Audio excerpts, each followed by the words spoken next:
Welcome to How Preschool Teachers Do It. This is Alison Kentos. I am an early childhood educator. And this is Cindy Tarabush. I am an early childhood consultant. This podcast is for parents and early childhood professionals. Let our experience and research-based knowledge become your guide. Welcome back, preschool peeps. Happy Monday. Hi, happy Monday. I switched those two sentences. Did you hear that? No, she pays no attention to me at all. Because when I'm on there, I'm like, what do I look like? Just wait for the point. Yeah, whatever, Alison. On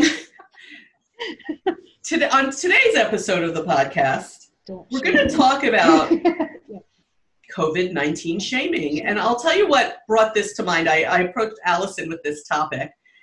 We now are reading a lot about when schools and businesses would have to close if someone is diagnosed with COVID-19. Yeah. And I've been looking at the regulations in regard to closures and what the departments of health are saying, and it sort of struck me like this. Let's say schools or childcare is open, and if somebody in that class comes down with COVID, then the class has to quarantine for 14 days. What level of frustration, anger, and shaming is about to take place in that class? Suppose it was me, right? Suppose if I was the one who came down with COVID-19. Now, they can't, because of HIPAA laws, I believe that they are not going to tell all the families who it was. They're not allowed to. Right. I mean, you have to let contact tracers know, though. Yes. Yeah. So I'm not even sure how the HIPAA laws apply now. But let's say the setting doesn't. They say, we're not going to say who. We're just going to say the class has to quarantine for 14 days. Someone has been diagnosed. They've tested positive. First of all, I think there would be a tremendous amount of digging among people to figure out who did it. Sure. For sure. They're going to be on all their little social media chat rooms and for sure. They're going to figure it out. And I think there's going to be a lot of fear. And I think there's going to be a lot of frustration because their kids were back. If we're talking about a school setting, their kids were back and now they have to be home and they have to figure out, of course, their lives for that 14 days, which is part of what makes this all so insane. Mm-hmm. And I wonder what that is going to be like when you return to work or when you return your child to school, or, are people going to look at you like you have those cooties we learned about in high school and middle school? Well, that's exactly what I think is going to happen. Like, say I get it, right? And I have it and I have to quarantine and I cause my entire class to quarantine and they figure out somehow that it was Miss Allison that did this. Okay. Good luck, Miss Allison. Yeah, right? Now I come back to work. Do you think that those parents are going to look at me the same way? No, I don't think so. I think they're going to be like, you're the one that caused us to have to possibly be sick. You're the one, what are you doing in your personal life that caused you to get COVID? You know what I mean? I think I could just hear people saying she was probably at a bar or a party. And then the next person says she was at a party. And then the person after that is like, she was at a party of 100 people with no masks. I can hear the game of telephone. Suddenly it was like, she was at a party with 100 people, no masks in California. When I have not left my damn house. Truly. And I'll tell you what worries me even more than you, Miss Allison. What worries me even more than you being tagged and labeled and talked about and shamed is if it happens to the children. The kids. A child is diagnosed positive with COVID-19. They figure out somehow which child this is. Maybe, I don't know how, but they'll figure it out. There's a variety of ways you can figure it out. Yeah. And I could just picture, in schools and in childcare, confidentiality is very important. So let's say another child hits your child. We're not allowed to tell you who hit your child, but all those kids come running out screaming, this is the kid who hit her. So, and now you have cameras in a lot of these rooms. So, and now you have cameras in a lot of these rooms because of the remote. And there's no reason why you're not saying to your kids, has anybody been absent? Right? Or, hey, and people will dig. People will dig to try to figure this out. It's human nature. So when that child returns, I'm picturing this poor 4 or 5-year-old child returning to school where everyone is looking at them with the side eye, and no one, if you thought they were staying 6 feet away before, oh, they're staying 12 feet away now. Uh-huh.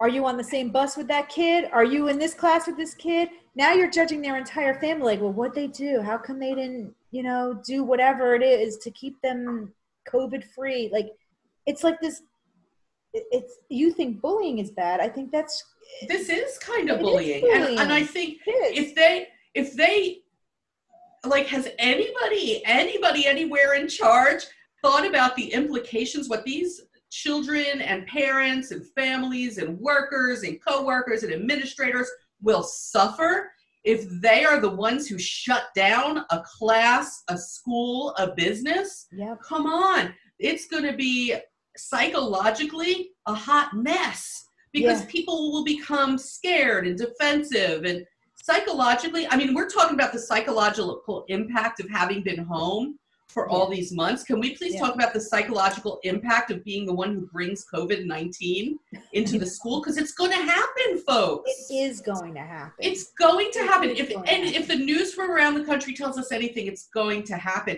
And I think there needs to be a whole lot more work done around, we're not going to shame people for this. There's no shame in it. You got this thing. Like, listen, anybody can get this thing. I know somebody who claims to have taken every precaution, social distanced, wore a mask, stayed out of crowds, and still got this thing. Yeah. So I just think that there's not enough thought and deliberation going on as to what is the psychological effect and therefore the shaming and bullying that could potentially happen should somebody come down with this. People are worrying about what if I get it? Well, what if you do? What is your reputation going to be? I can't even imagine. And I think that sadly, a good part of this shaming, where Alison and I live already anyway, where we live anyway, a good part of the shaming is being modeled for us because on press conferences, they get on press conferences and they literally name the businesses that did not comply with the executive orders. They name the business. They name the restaurant, the gym. And I totally get that not complying with the executive orders having to do with social distance and masks is bad. I get it. Oh, yeah. And here's what I think should happen to those businesses. I think that they should go in. They should say, you're not complying with the executive orders. You are shut down. But why are you talking about them on television? That's a form of shaming. And I don't care how bad they were. Shaming other people is not the way to go. But, it comes from the highest levels, I guess, It sure does. In our state, it comes from the highest level. It is. Yeah. And so then you have that happening, and then teachers are like, well, he's doing it, so I may as well shame this. And like entire classes could get shamed. They can't figure out which one in your individual class. So now the 17 kids that you have as a group are going to get shamed, just like these businesses are getting shamed because it's like a trickle down effect. And I feel like we need to trickle up. Staffs. Can't you picture this? Somebody in your class gets it. Your class is quarantined for 14 days. You're not there then for 14 days. You're teaching remotely probably for that 14 days. And the whole time that you're out of school, they're going, they got it. Was it her? Was it one of the kids? They're not there because they're quarantined because they got it. They have the COVID in that class. Oh my God, we should seal that classroom off with like cement and never go back in. I can picture this whole conversation. And then we go back to school, all us as a group. And the entire school is going to be like, oh, don't go near her. Don't go near her room. Don't go in there. Don't go near those 18 kids or whatever you have in there. Oh, I have a sibling in one of my classes of that class. Oh, it just is going to spread this shame of, it's going to be terrible. The potential for terrible is really bad. Yeah. I can definitely picture all that. It's the middle school cooties they told us to be afraid of. Like that. It's the cooties. Yeah. The cooties. And here's what's going to happen if that starts happening, folks. It isn't just that isn't nice. What's going to start happening is People will not admit that they have symptoms. People will not go to the doctor. Yes. People will not get tested. People will not cooperate with the contact tracers. People will claim they had something else. People will, it's going to be a mess. People will do anything to avoid that shaming. They're just going to lie. They're just going to lie. And that puts everyone at risk. You know, like you lying, saying, you know, if you went to a different state and they're a quarantine state, and our state's got 35 states that have to quarantine from. We just can't travel. That's our story. We should just put a bubble over it and then be done. I think they're trying. We're stuck between us and maybe 2 states or 3 states around us. We can't go anywhere. Yeah. So and that's one of the things they ask you on these things when you go to the doctor. Like, have you traveled out of state? Yes. What state? Were you in a quarantine state? Yes. Boom. Now you should be out for 2 weeks, right? You should quarantine yourself. Yeah. But if you're also going to get shamed for it because you're like, ooh, she's out for 2 weeks. Does she have it? Or is she just being safe, self-quarantining herself? Then the rumors start flying. And then what? You're going to do that again? Like, say you had to go out of the state again, and you were shamed the last time. You're going to lie this time, you know? Like, I don't, because you want to avoid being bullied. Everybody avoids being bullied. They don't want that. But then by you lying, it's making the public health not good. It's impacting public health. And I'm going to submit that gathering protective equipment and disinfectant and making sure everybody's 6 feet apart and having the kids wear masks and all that, that's part of what needs to happen. Yes. But also we have to think about this. What's going to happen when somebody comes down with it? Right.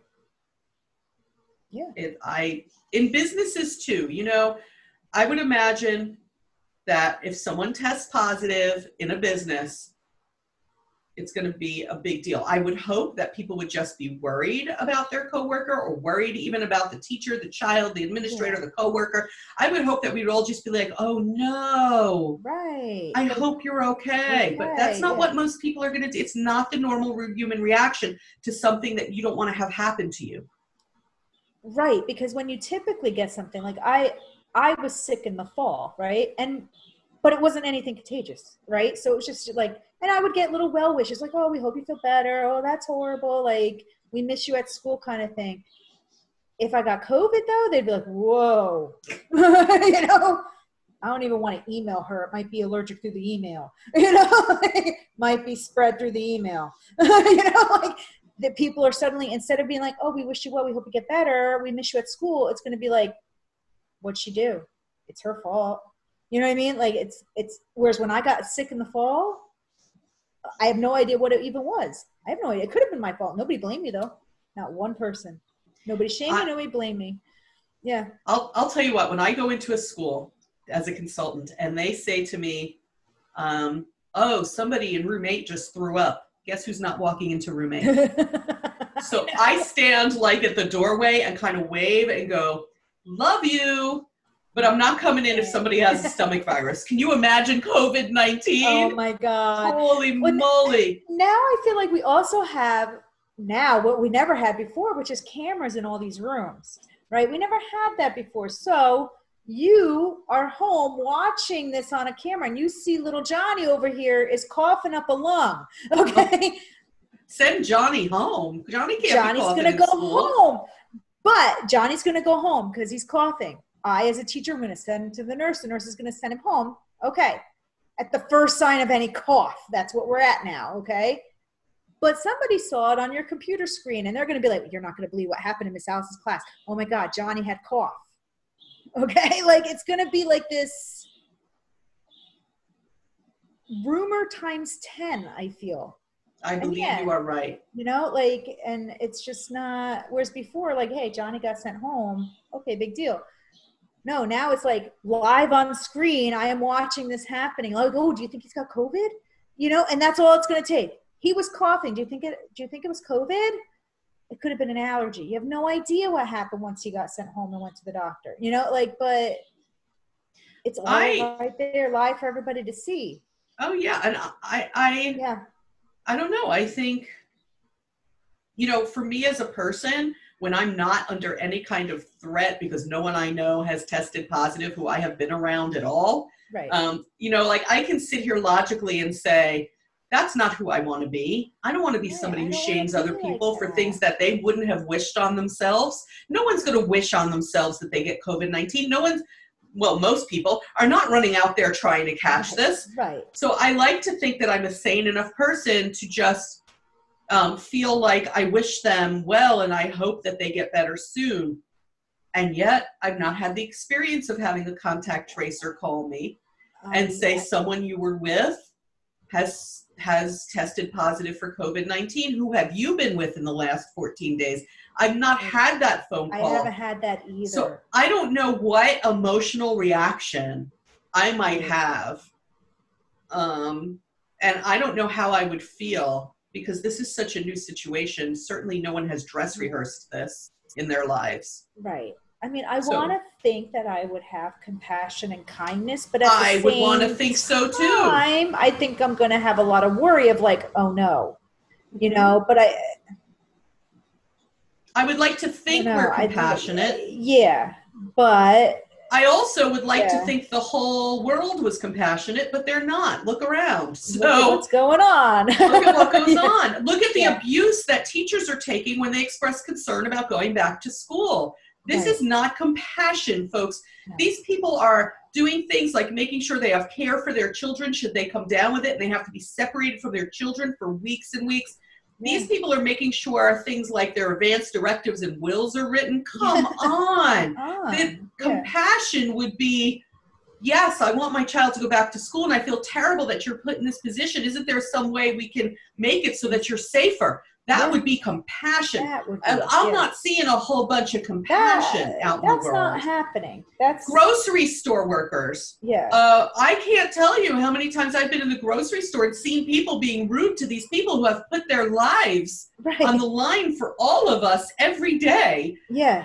I'll tell you what, I was in the store the other day, not a grocery store, I was in another store, and young kid was checking me out, young compared to me anyway. Young kid was checking me out, and I mean checking out like with the cash register. Not like checking you out. I got not eyes looking at me to see if I had the COVID. No.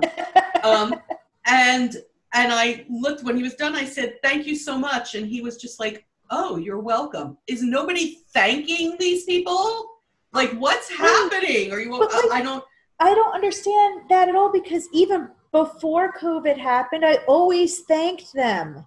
You know, like, understand. So why, if you were doing that before COVID, why wouldn't you continue to do it after COVID? I don't know. They didn't suddenly change. You should be thanking them more, I think, because before it was like, okay, yeah, he's doing his job, but he's doing it well, so I'm going to thank him for it. Now it's like, oh, wait, no, he's putting his life on the line. He's like there, like behind plexiglass, you know, so that he could check me out.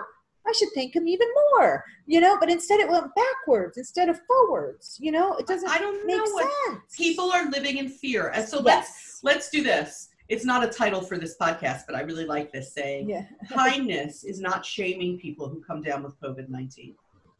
Right. That's kindness. Yeah. And I hope that we can all spread. I hope that those of you who are listening share this episode of the podcast to give people food for thought. Put it on your social media. You can find it on our social media and How Preschool Teachers Do It podcast on Facebook. Yeah. You can find it on How Preschool Teachers Do It. I don't know where else. Stop on your for a podcast minute, provider. I've only been doing this part of the podcast. I know you've been doing this part, but I led right into it. I went right there. Already forgot how to do it. I did. I totally forgot. Okay. So here's what we're going to tell people. Wherever you are listening or watching this podcast, whether you're on a podcast provider, YouTube, Facebook, wherever you are, please share it, because people need to realize that shaming teachers, administrators, children, grocery store workers, you right over there? Grocery store workers, doctors, nurses, first responders, anybody who's out there as someone who's an essential worker, shaming them for coming down with this solves nothing. Nothing. And really, we need to spread kindness and compassion. And on that note, we're going to say to everybody, give us 5 stars. I'm going to do it because you've got the dog bark. Sorry. Give us 5 stars. And we hope we gave you some food for thought. Let us know what you thought of this episode. We will catch you next time on the podcast.